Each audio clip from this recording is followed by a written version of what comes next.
Hey guys, so it's that time of the year, first of the year. Hopefully it's 2025 and we've made it to it. And I wanted to give you a recap of some of the greatest hits from 2024. And just in case you missed it, now you get an opportunity to check it out. So without further ado, hit it, Brando. You know, you answer the same question over and over again. It makes me feel like that people just don't listen.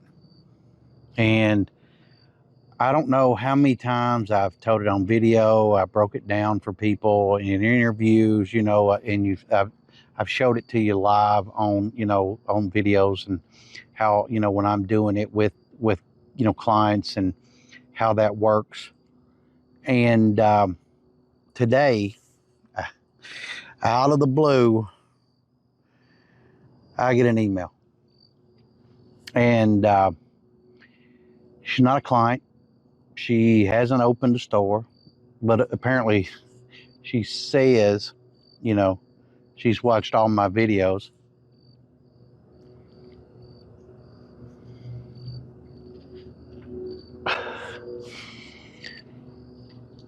Let me read you excerpts of the email. You just go from there. Hey Chad, my name is, I'm gonna leave that out, and I'm wanting to start a smoke shop in, I'm gonna leave that out too. Um, I've watched all your videos, and I really love the content and everything you provide for the community. Thanks. But I've got some specific questions. I've heard you say that it can't be done for under $50,000. Although in other videos, I see that you did it for under $25,000. So which is it? Can you give me a rough breakdown of the typical costs involved? Sorry if it has been covered in another email.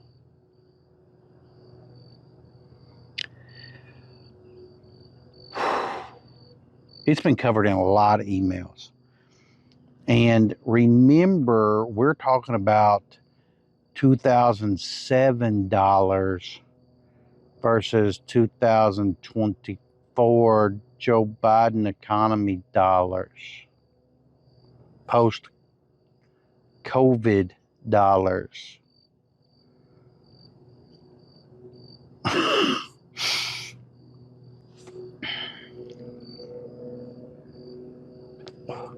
Non-disposable, no Delta, no CBD dollars. You follow me? Okay. For the cheap seats. Well, hell, for the front fucking row, to be honest.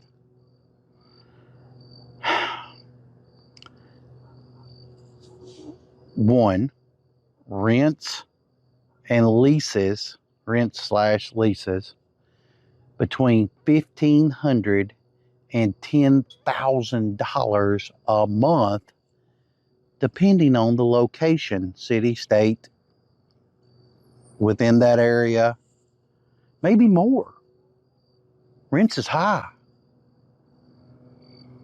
Number two, license and permits, because you got to buy a vape license, and you got to buy a hemp license, and you got to buy a general business license. You may have to have, some kind of municipality, a state and local license. Just kind of depends. That's going to run you between $1,000 and $5,000, depending on the regulations. Your initial inventory, in my opinion, should run between $25,000 $75,000, depending on the size of your store, the variety of your products. Think, how many different vapes I want to carry, if I want to carry cigars, if I want to carry pipes, and what all accessories I'm going to carry, posters, incense. A full incense display of just the 11-inch sticks can run you about $1,700, about $1,700. That's all it is. It's a big table and several hundred sticks of incense. Now, we ain't even bought anything to burn them in. We ain't bought a lighter or matches. Well, Chad, I don't need all of them. Yes, you do. You also need the cones. You also need the oils. You might need the wax melts. It just kind of depends on what you're trying to go for, but it's the trappings. Women like the smell. I'm just saying. But you do you, boo-boo. Number four, store fixtures and equipment. I'm thinking, but around $5,000 to $25,000, depending on how big the store is, man. And you also got to remember, we're not even talking about the POS system, and how you're going to pay for that, and you got to also remember your inventory, not your inventory, but your internet, and how it's going to integrate, and how you're going to be able to collect credit cards. Do you need a separate terminal for that? Do you want to have an iPad where you can walk around the building, scan products for the customer so that they can get an accurate pricing? So today, man, I get this call from one of my clients, one of the guys I deal with in the wholesale, and we no longer have the Discord. We're rebuilding that out so that it's 100 times safer. And I just want to make sure that everybody knows who they're dealing with. And I find out that there's a new Discord, a new one. And there's some sales going on. And already somebody has been scammed. And I was asked by the new owner of a Discord, if it'd be cool if he did that. And I'm like, yeah, well, you've already started, man. And he's acting like he's asking me. What he's really asking for is for tips. And I said, but you got to do what you got to do, bro. I said, just remember though, when people start selling on there, man, there's going to be some problems. Oh, no, man. It's going to be cool. We're going to vet them. Okay. So today I find out, man, about, there's kind of some grumbling going on, man. And some people have been ripped off. And they didn't get their product. And people are asking, who this person is. How come they wasn't vetted? Who is this? And apparently the owner of the Discord won't tell them. And that makes it look like maybe you're involved. I'm just saying. And I don't believe he's involved or nothing. I just believe he's young and inexperienced, and daddy is the true brains behind things, but it is what it is, man. Apparently there's somebody out there that's trying to position themselves as the new Chad. Okay. Works for me, man. I wanted it to help you guys. I was losing money to help you guys, and continue to lose money to help you guys on this YouTube journey. And hey, it is what it is, man. I just wanted to help. Now I feel like, man, that I've opened the door to another fucking huckster, just to be honest. And I wish I hadn't have. So now, just have to see what happens. We are going to reopen this Discord, and we are going to get everybody in it. And but I think what I'm gonna have to do, in all honesty, it's going to be one of them things where it looks like it's going to be gate kept, and it's going to be paid. It's going to be a paid server, and if you can't see the value in it, don't join. I totally understand. Not a big deal to me. It's not a big deal, and but that's the only way, because the bot costs money, and I refuse to pay any more money for this. So hopefully you'll see some value in it, and we can get some things going with it, and hopefully that'll be something that you guys will want to be involved in, especially if you know everybody's vetted and the deals are real. Okay. So, woo, man, already started. He ain't even been doing it a month, 2 months. Okay. Well, I don't know what to say. I do know what to say. I told you so. That's what. I told you so. It is what it is. Okay. It's what I got for right now, man. I'm gonna jump off here and get back to work, because this is the middle of the work day and all that crying, and I can't do anything about it, bro. It is what it is. That I told that person. I told every one of you. If you join that and this happens, none of my business. So our next one comes from St. Louis, and got a group out of there. They no longer own the store. They sent me an email, gave me a phone number, and they had told me the overview of it. Told me if I'd call them, they could tell the rest of the story. And it's called Hoodsteaders. Yeah, Hoodsteaders, and which that must mean something to them in that area. I have no idea. And so I call them up, and I said, hey, this Chad, blah, blah, oh, hey, oh, yada, yada. And I said, so what happened?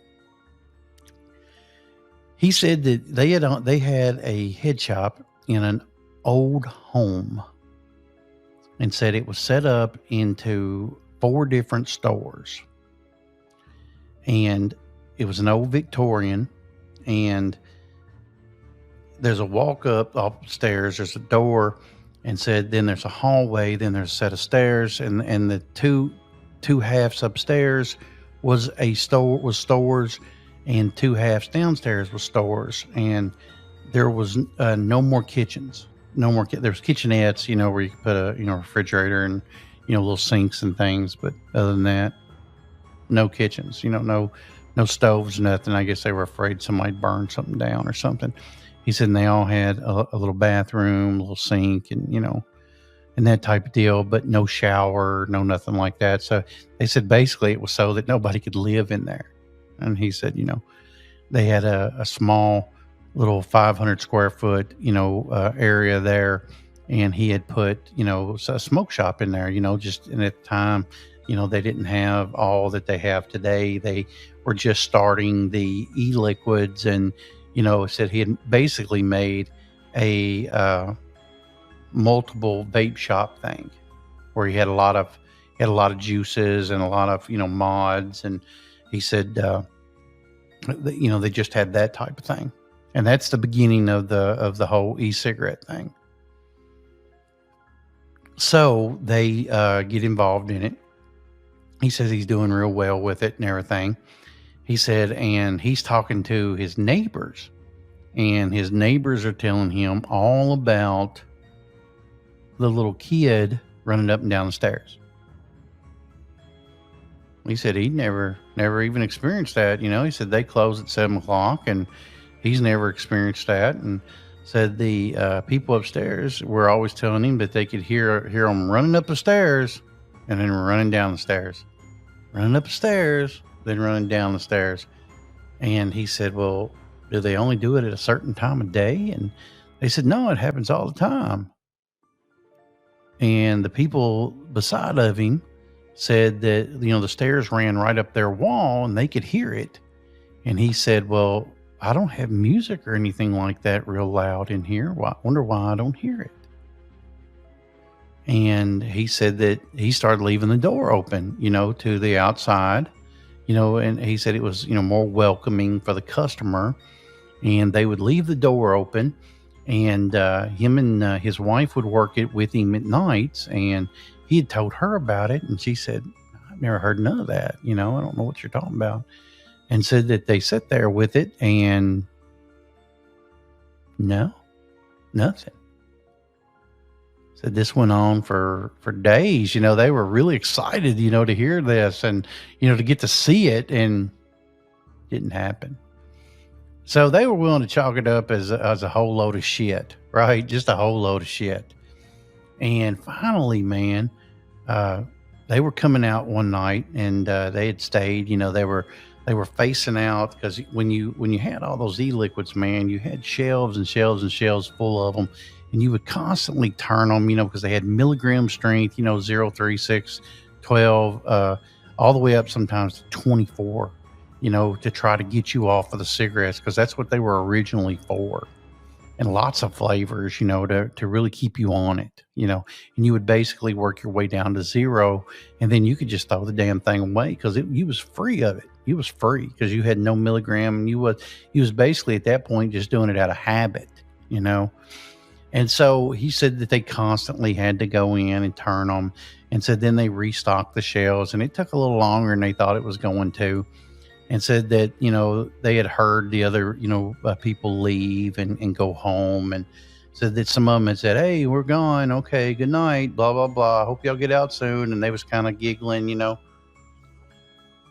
because normally he would get out and they would come down and he would already be closed. Said no customers, of course, had come. They'd already turned the, light off, the open sign off. And, of course, that would tell them that he was gone. And he said that they pulled the shade so nobody would see him in there and just wander in there because they had the door open.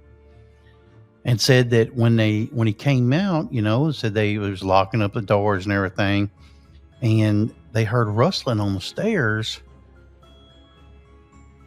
and they was looking at something at the very top of the stairs. A little bitty shape, just kind of sitting on the stairs. Looking at them. They could make the outline of the side of its profile of its face. And he said his wife, she kind of took him by the arm, and she goes, are you ready to go? He said, yeah. I'm ready to go. And said they slowly, she was pulling him towards the door. Said he still didn't want to take his eyes off of it. Afraid it was going to come down and get him, the booger him out, Said he's staring at it, and it's kind of sitting there. It's not moving. It's a shape like a human, but like a little human. He said he didn't know why he did it. He goes, we're going to leave. Have a good night.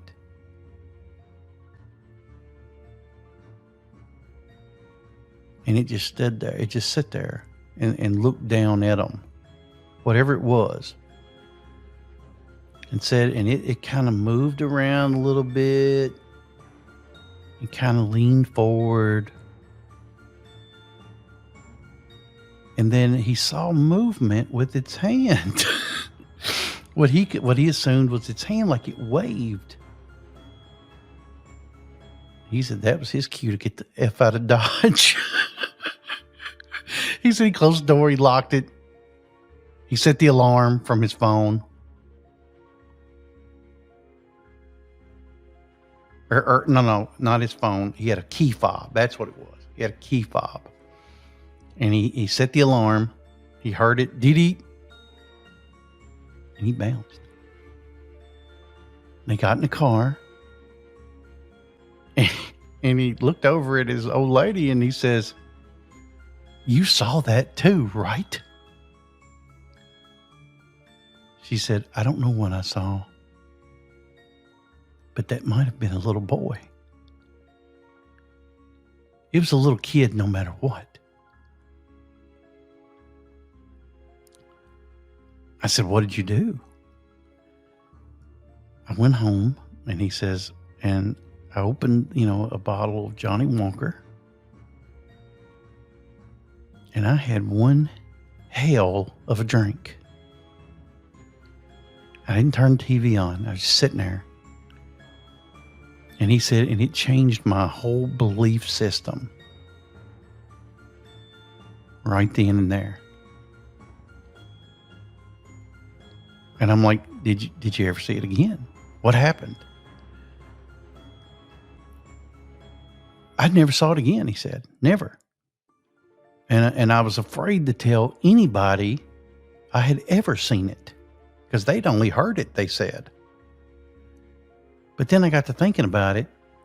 What if they're just like me and didn't want to tell it?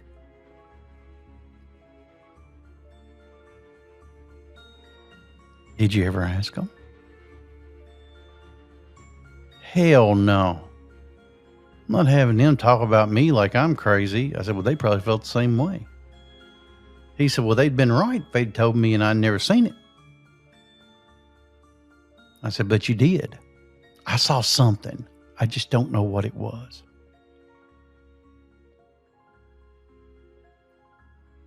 Boom. That's the end of that. I don't know. I don't know. I don't know. I don't know if he believes it. She definitely believed it. He said she never spoke about it again, didn't want to talk about it. You couldn't get her to elaborate on it in any way. Said she saw no features. She just saw the outline. I don't know.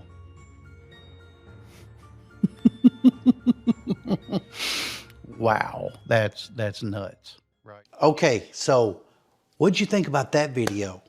That played pretty good, and we got some real good responses from it. Hopefully you learned something, and let's see. Let's check out another one. How about now?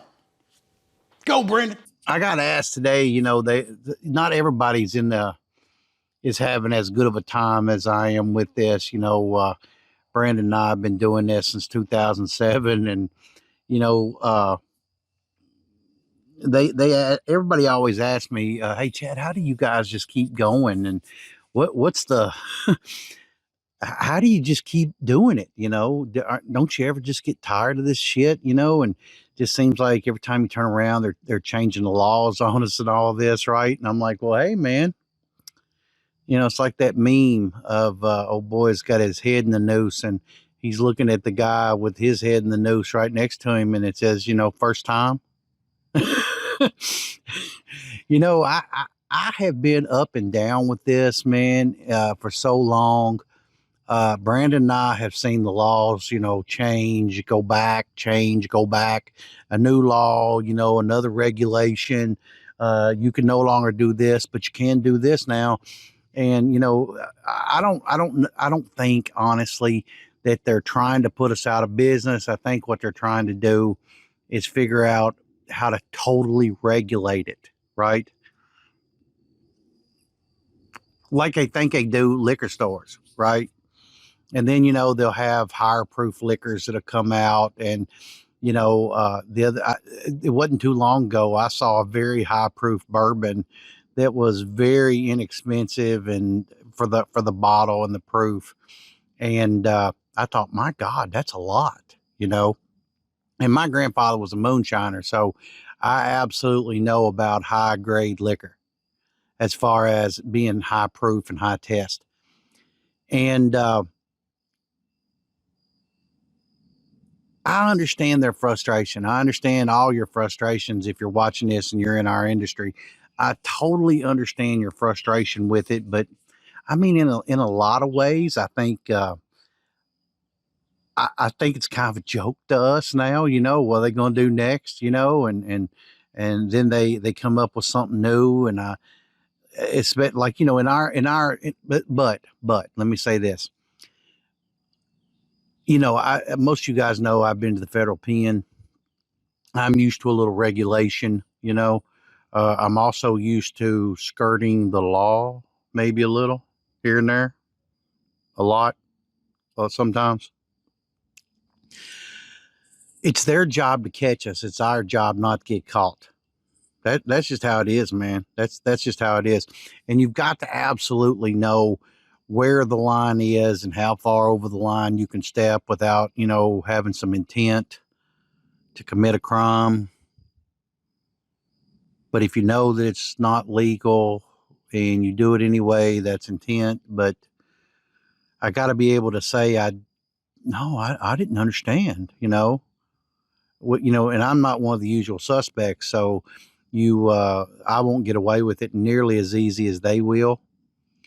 So, but my biggest motivation is, I've got a lot of people that work for us, not just the warehouse and our salespeople, but also, the people that work in the stores and, the people that work within the office. And, we got a lot going on, and, people depend on us to get this done.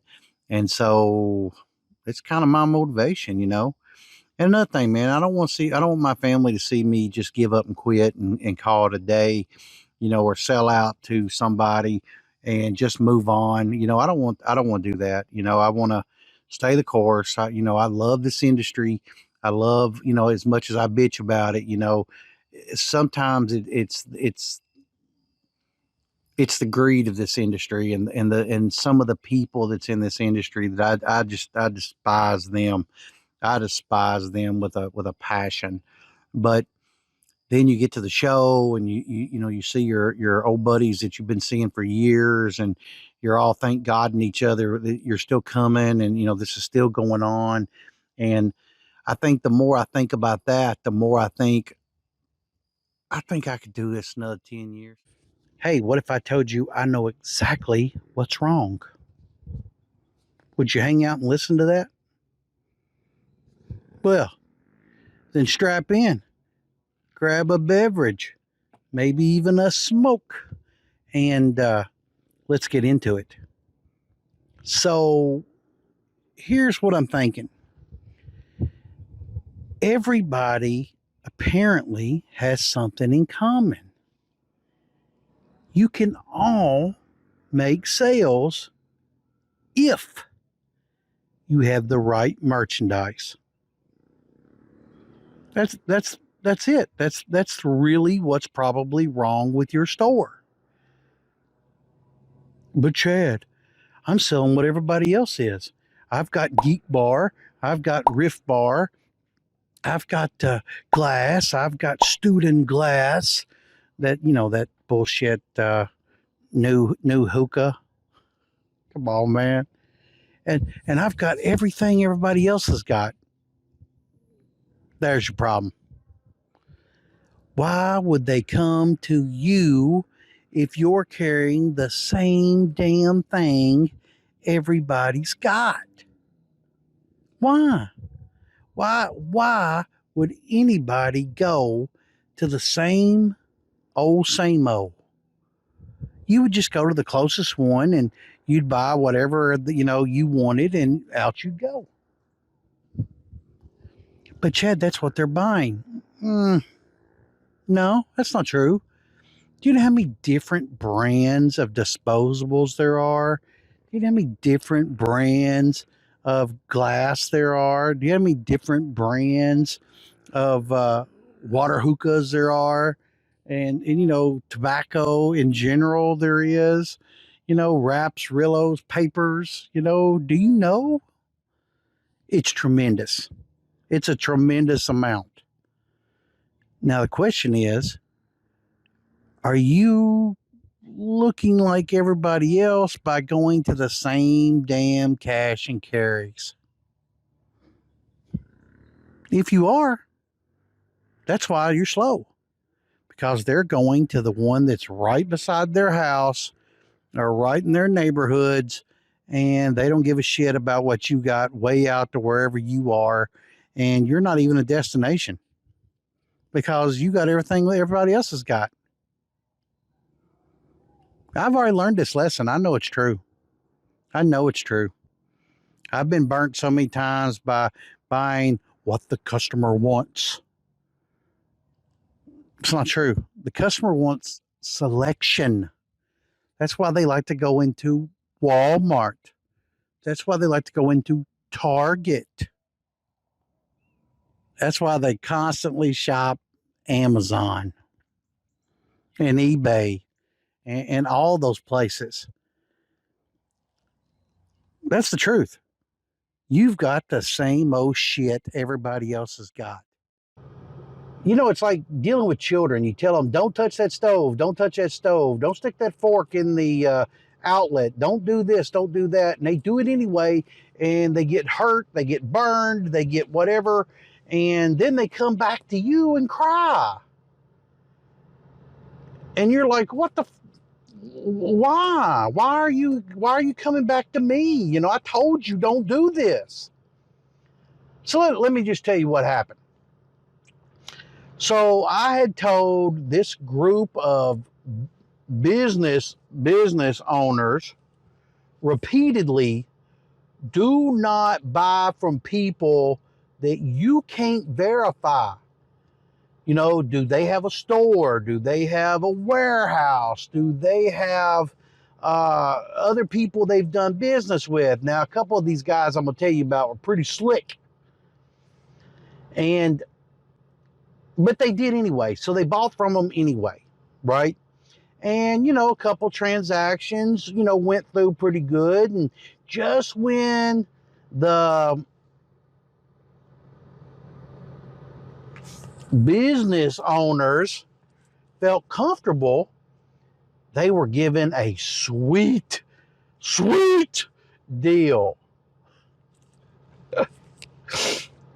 That's my favorite. That was my favorite, what they called it, a sweet deal. It was so good I couldn't pass it up. Well, you should have.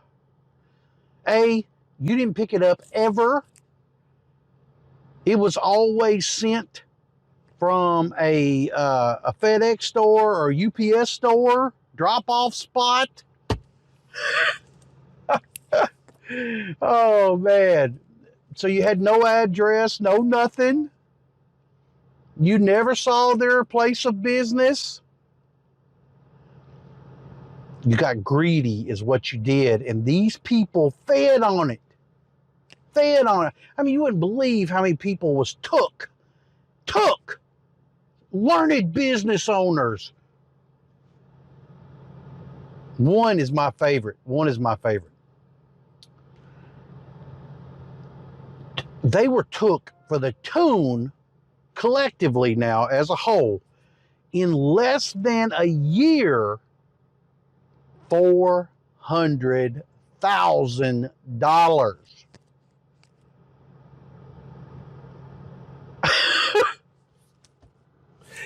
And then I asked myself, knowing I'm a wholesaler, knowing I'm pretty well known, knowing I have businesses, knowing brick and mortar, knowing warehouse, knowing they chose to do business with people that were working on a computer. But Chad, they had different stuff than you. Chad, they had this, they had that, right? And then they show me, for instance, and I show them just the same thing out of my warehouse. Okay, whatever. Of all the money they may have made, they lost it in one transaction. You gave the money back because you're an idiot. Chad, you're just mad. Nope, not mad at all. Some of the best lessons learned for me were taught at that moment. So I'm kind of excited for this. I'm hoping you're learning something, and I really want you to be getting something out of this, and hopefully you are. So hope these videos are doing it for you, man. We'll probably do a couple more, you know, in the next coming days, and hopefully you'll like these and they'll do something for you. So if you're getting anything out of them, maybe you can share them out, and hopefully, it'll build the community a little bit bigger. We've got more coming, but we wanted to make sure you had caught up with 2024 before we get into this year, and because we're going hard this year. We're going real hard. All right.